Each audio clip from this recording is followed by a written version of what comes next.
Yeah. All right. Hello, everybody. Marvin and I are back with just another short conversation. We want to give you an example of another client's experience working with us and kind of the process of realizing that so much of this romantic relationship work is about recognizing that you are the real special person. You are the real specific person, not anybody out there, even if circumstances might seem like it's dependent on somebody that you've fallen in love with or want to be with. So today we will call him C. And C, you've been familiar with, these type of new age spiritual ideas for a long period of time, correct? Yeah, that's right. And you have a background in martial arts as well. Do you want to kind of describe how you stumbled upon Marvin and myself? Sure. Yeah. Really came about it from the SP angle. And originally, when I started watching you guys on YouTube, you were sort of avoiding the SP thing, but in recent months, it seems like you started to focus on the SP thing, and you said some intriguing things about it. One of which was that really you are the SP. It's not somebody else. You also talked about sort of like action and what masculine action is. And that was very different from all the other stuff that I was seeing on YouTube. Most of it was a very sort of like a passive thing where you intend for a particular outcome, in this case, getting my SP back. And I was like really conflicted about what's inspired action. What is my role as, a male with the masculine energy in a relationship? Like, when do I go? When do I take steps to actually get back together, instead of just sitting around waiting for things to unfold? So when you said those things, that intrigued me, and that's what caused me to want to get in touch with you and Marvin. Yeah. Yeah. I mean, it is interesting. And, we've talked about this before, Marvin and I have, where the SP space is filled with mainly female teachers and a real heavy feminine energy, which can be a great thing for sure. And Marvin and I are both sensitive guys. See, you're a sensitive guy. And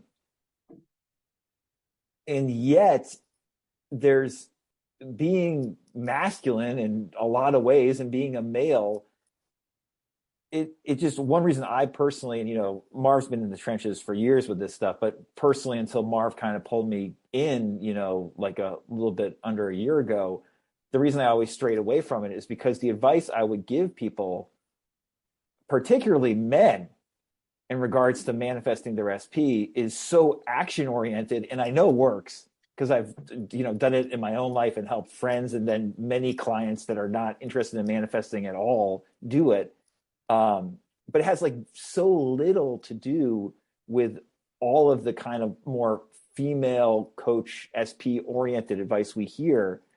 And yeah, like, I don't know. I just think for most guys, it often is more helpful because Neville and Joseph Murphy and those people have wonderful advice, but it's almost more like moral advice in a way, and like the golden rule advice. And if you're a guy, if you apply that with taking good masculine driven action, it's like a heck of a combo. And I think that's kind of what happened in your case. So do you want to describe, you can be as specific or non-specific as you want, just, like emotionally where you were at with your SP before you started working with us, and kind of, the action type of steps that we suggested and kind of went through with you? Sure. Yeah. When I first started with you guys, I was in a state that was very along the lines of, I'm not worthy of this relationship. She's so much better than I am. She's so much cooler than I am. We have cool jobs. We work together. We do fun stuff. We'll call it snow sports up on a mountain. We're both instructors.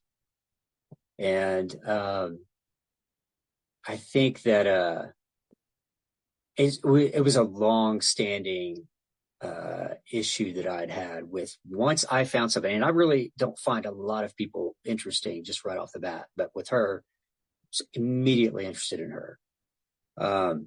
And so when we had gotten together, it was always sort of like a situationship sort of scenario. And when I started with you guys, I was very much worried. I was in a state of anxiety about what the coming season was going to be, because she's had a history of sort of like blowing me off during the winter. It's sort of a weird deal. So I was anxious, and I was worried also on top of that I was going to push her away with that anxiety. And so a lot of this was like, I'm doing things wrong. I'm screwing this up. My anxiety is going to be something that pushes her away. And so I wanted to start with you as soon as I could, which I did. Once we started working through things, and the situation with her actually started, like, if I can use the term manifest, I mean, it actually manifested in the way that I was fearing. Right. The same thing happened. And so I was really emotionally in knots over that. I have a meditation practice that I do. I was having really a hard time even getting into a meditative state. I was trying to overcome this on my own, and I was having all kinds of trouble. So spoke to you guys about it and started realizing that a lot of that validation that I was seeking in her, the way that, in air quotes, the way she made me feel was something that I could actually generate completely on my own. And that was important to me because, the idea that improving my state would stop that whole pushing her away process. That's what I was interested in. I was so worried, so bound up about that. Right. And this was not too long ago. This was a couple months ago. And I remember you just making really quick strides because you were so open to looking at that and realizing, because you knew part of you knew this is about me, and this is also, I'm giving my power away to how she's responding to me, but this is my power. And I remember one of our first sessions, we were doing kind of parts IFS type work. And how did you describe it with the cat? Remember that with the yeah, it was, you asked me to get into that state that I felt, that anxious state, and when I thought about her, when I thought about the relationship, and it was really easy, to get into that state. But you asked me to speak to that feeling that I had in my body, to speak to it, to address it. And it was exactly like that. I imagine, okay, so maybe this is going to be a person internally that I'm talking to.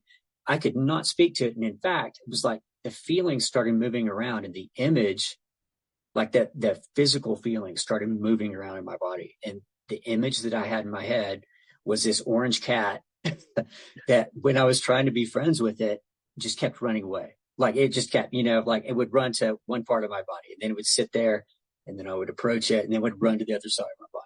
So it was pretty funny in hindsight. Very, very odd at the time, though. Yeah. But then that quickly led to a real kind of grounding experience for you, right? Where once you were able to kind of process that cat energy. Yeah, that's exactly right. That fear energy, and kind of parent it, which is what they always talk about when, you're doing parts work anything like that. Because that's what it seemed like it needed, right? Was some kind of parenting, some kind of love. Am I remembering that correctly? Is that how Yeah, you? absolutely. Yeah. So the first thing that sort of arose, this cat energy sort of dissipated, and after I got time alone with it and worked with it some more, actually it's like it made more sense. It's like little like 5-year-old 6-year-old me, that was sort of still in the time period of some difficult family upbringing.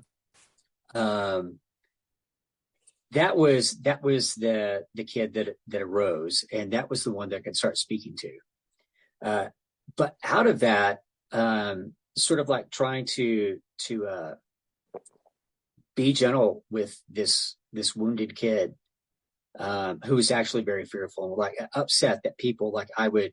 He felt like he would go out of his way to be kind to other people and do things for other people, and that it was just rejected, just like Mm-hmm. people would just walk all over him. And the more that I got into that sort of like interaction with him, this other voice started coming up. This other, person started stepping into the conversation. I sort of like, I call him now the advocate. And this is a very sort of like adult, uh, person who won't take that kind of stuff from people. And I've been accused in my life of like being too nice, being a doormat in some cases, in order to, uh, not rock the boat or whatever. And this advocate is actually somebody that probably has been shut out and ignored more than the kid, actually. And so I started this conversation with this advocate. And there are times when he can be very strident, very like, no, just no is the first answer for things. And, but through working with you, it's like right now there's sort of like the three of us now, because there's also me. There's me and the advocate and the child part. So that is not something that I ever had before. Like that's that sort of like mentality, like no, Right. is very alien to me because I'm not used to. I really think that was a suppressed part of me that was locked up and just maybe. Yeah, and I've had a history as well. People consider me like a super nice guy, but sometimes like you can hit a switch and I'll blow up and it'll seem like it's over a minor thing. Right. And I think that's the advocate just becoming so frustrated that like, hey, I told you, I've been telling you, pay attention, and just been ignored. So anyway, the IFS stuff, yeah, super revealing to me, and I'm glad we went through it. See, do you remember the conversation that you and I had kind of that led up to, in a sense, this advocate sort of taking full control and Was being that about born? the ego? It might have been. I don't remember. But if you want to share with the people, because we had that conversation, and then all of a sudden you sent off an email, and I was just like, whoa, and Tim was like, whoa. He did that way quick. If you remember what I'm talking about with the I'm gonna go back real quick and check it out real quick. it was you and I had a conversation about being a person 5 years from now. Oh yeah. Yeah, and then that led. So yeah, if you don't mind explaining to people kind of that process, because that came after the IFS. That process came that where that Yeah, comes that's right. after Yeah, IFS. yeah, I remember. Yeah. Okay. So we had talked. I've been talking. I wasn't this situation that I have with this other person. Um, she owed me some money, and that was part of. I mean, was sort of triggered by the whole uh the feeling that she was sort of like blowing me off, um, even though I felt like I'd done a lot to try to help her, like financially and stuff. And we had talked, Marvin and I, you were talking about like who's the C 5 years going to be? What does he look like? What is he going to think about this whole thing that, she owes you money or whatever? And we had talked about just letting that go, like, because the C 5 years from now doesn't care. C 5 years from now is past this relationship, and he's financially fine. Like, this small amount of money that she owes C, it's not gonna matter. And so it was this crazy thing, this wavering thing, right? Like, I was actually like at the point where I was going to just say, hey, don't worry about it. Like, just, it's cool. We're cool. Don't worry about it. And yeah, then I'm trying to remember the exact sequence of events, but some stuff happened at work. She kind of blew up on some other people. She fired some people under circumstances that were sort of weird. I found out that she was actually seeing somebody else. I sort of like, okay, this part of me, this advocate part of me, like, rose up. I'm like, okay, no, we're not going to tolerate this. So we're just going to take her to small claims court, and we're going to get the money. Which is, I mean, like, in hindsight, I get it. It's a little extreme, but again, like, this is that advocate part of me that was not, I had never really paid that much attention to. And so the fact that I was listening to this advocate part, I think, was pushing me to like act. So I'm like, okay, that feels like a pretty masculine action to me, right? So I was going to do it. I like filled out paperwork. I was ready to file that paperwork. Since I live on a mountain, it takes about, an hour for me to get to town and go to the court, file it, and all that stuff. Yeah. So I had decided that before she had fired this other guy at work. This guy had just, made some sort of like dumb joke, and it flew all over her, and they fired him the next day.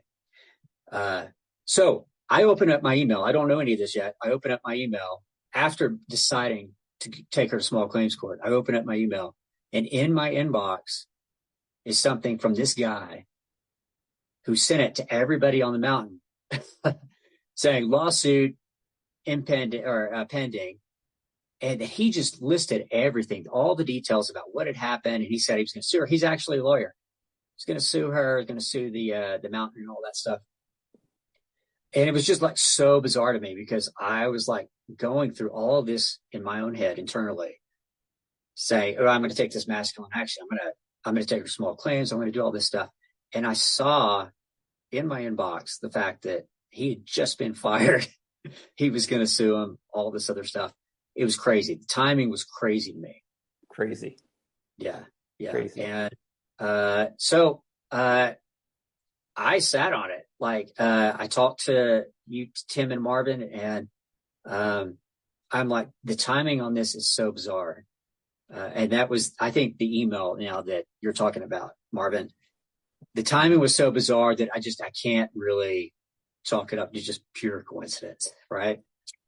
And so yeah. It was so crazy. And so as a result of that, no lawsuit. I didn't file a lawsuit or anything. I wanted to see how this was all going to play out. And I'm actually very glad that I didn't go through with that, because she, in the following week or two, just on her own, reached out to me and said, hey, I'm going to start paying you back. And so she's paying me like, once a month on a regular basis. That's fortunately like sort of the only interaction, I'll say positive interaction, that we're having.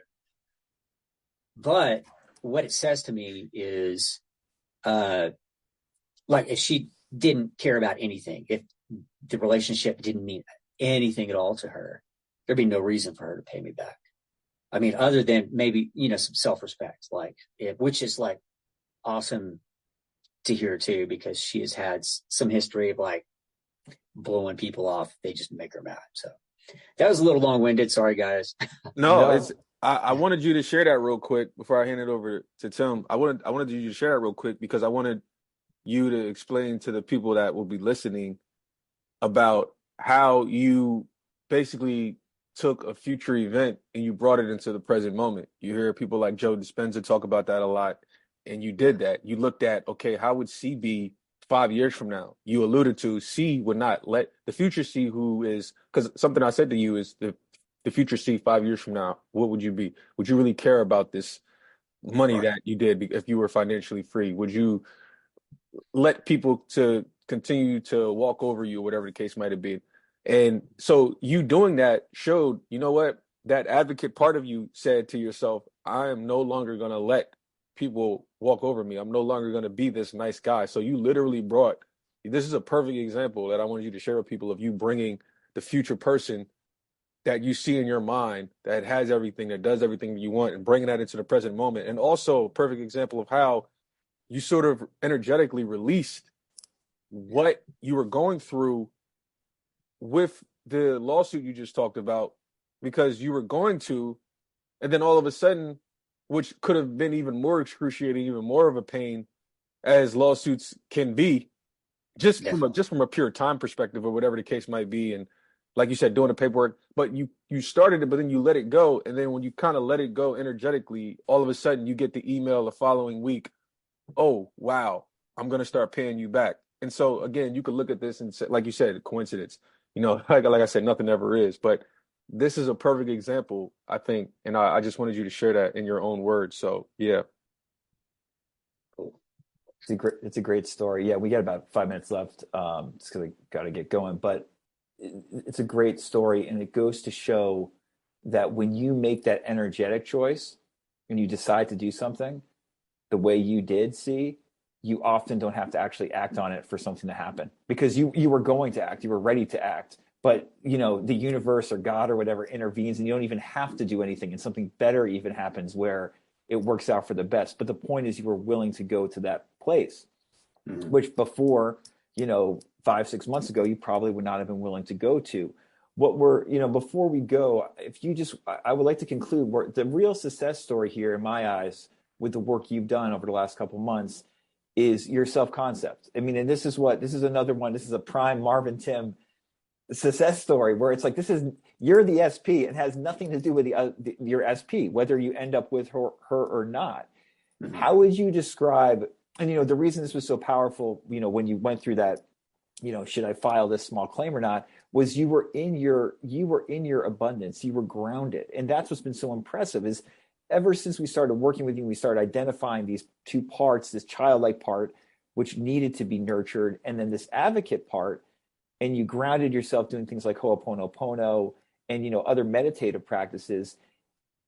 I just feel like your self-concept went from one where you were very anxious to one where you're incredibly secure and feeling a lot of day-to-day peace and joy, both at work and at home. Can you briefly describe that for a couple minutes before we go? Because I think that's such a powerful story for people, because that's being the SP.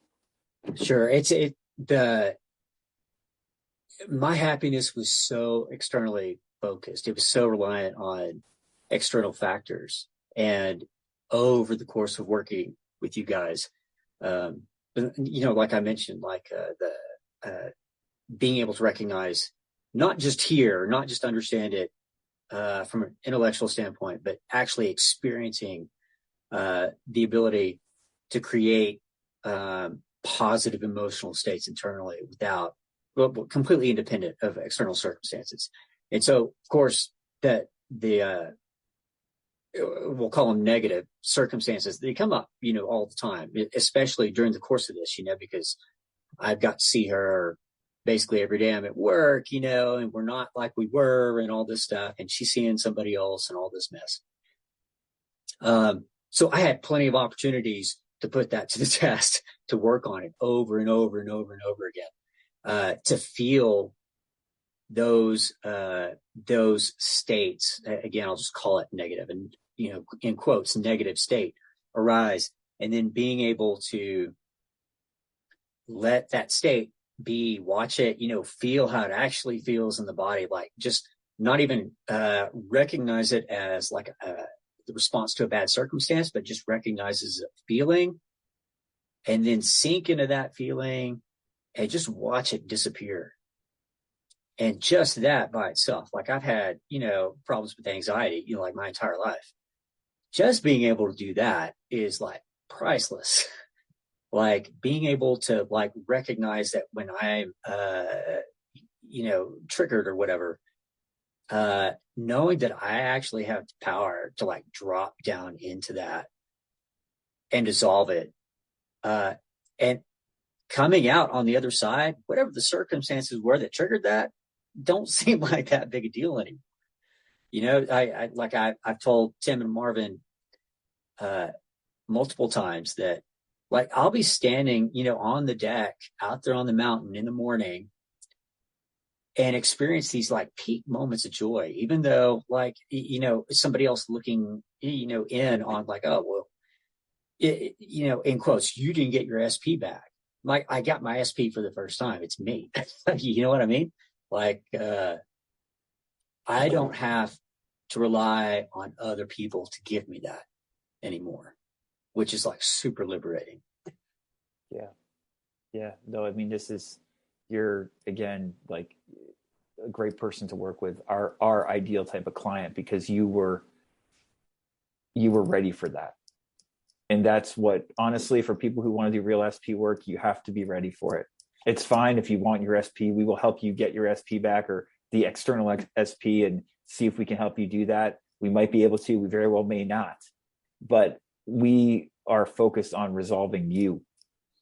Because like you said, when you're just living your life and you're outside or inside and you're like, you know what, I'm okay right now as I am. That's the gift in and of itself, in my opinion. So that's the real SP work. Thank you, C. Thank you guys very much. I really appreciate everything you've done, all the feedback and all the support. Absolutely. All Sure. right. We'll Thank talk you. to you guys soon. Bye.